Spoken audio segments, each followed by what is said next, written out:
Now I'm privileged to yield to the gentlelady from Texas, Ms. Escobar. Thank you so very much. You are now recognized, Ms. Escobar. Madam Chair, I want to express my deep gratitude to you for your leadership on this subcommittee and for bringing this issue forward and for making sure that we are doing everything possible to keep our communities and our children safe and that we address the horrible epidemic of gun violence in our country.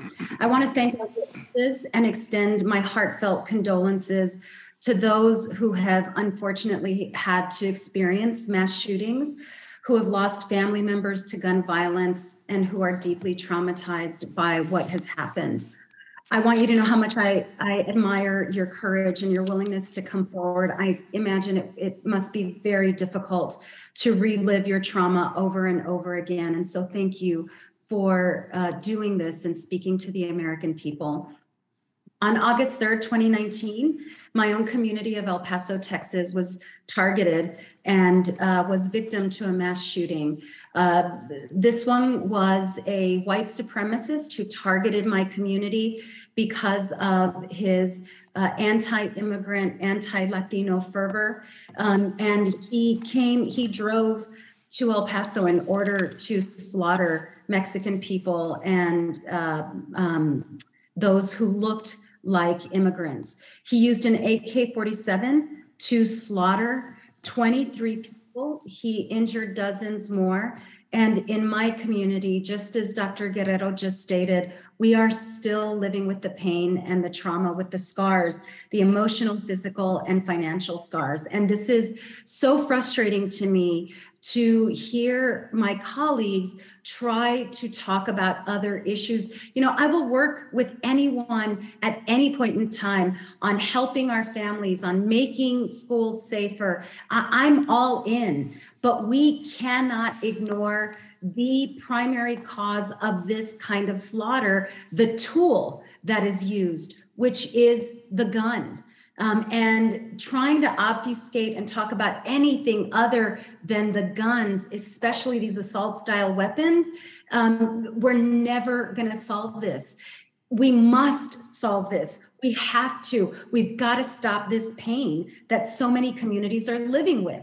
And I will tell you, it was really, I would say, incredible to hear the ranking member earlier say that Democrats are trying to, quote, emasculate the Second Amendment. I don't even know what that means, but it seems like guns are somehow tied to male egos. Is that what this is about? Is this why people are dying? Is this why children are traumatized? Is this why America is such an outlier? This is really, again, deeply frustrating. But I want to get to our witnesses, and I want to find out. I think it's important for the American people to hear about the consequences of this kind of inaction.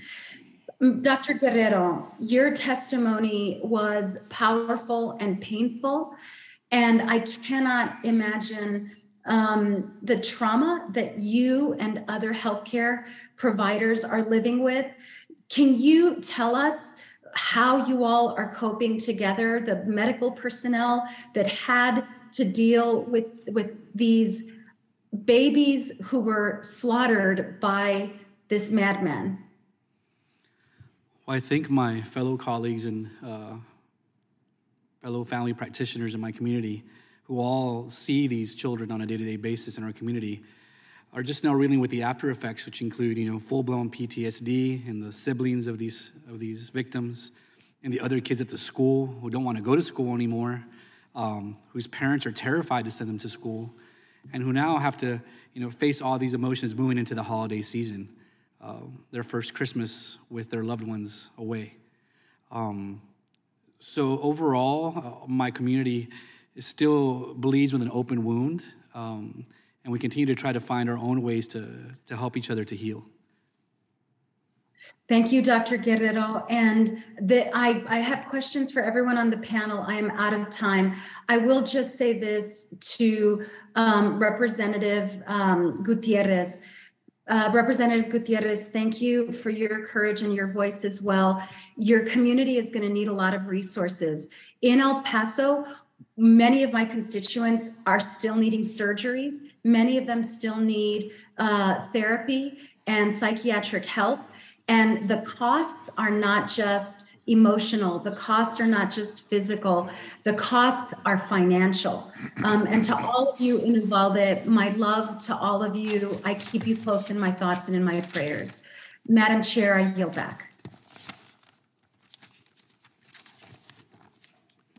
We thank the gentlelady for her testimony, and we're about to recognize Mr. Tiffany, and we will give him the respect to accept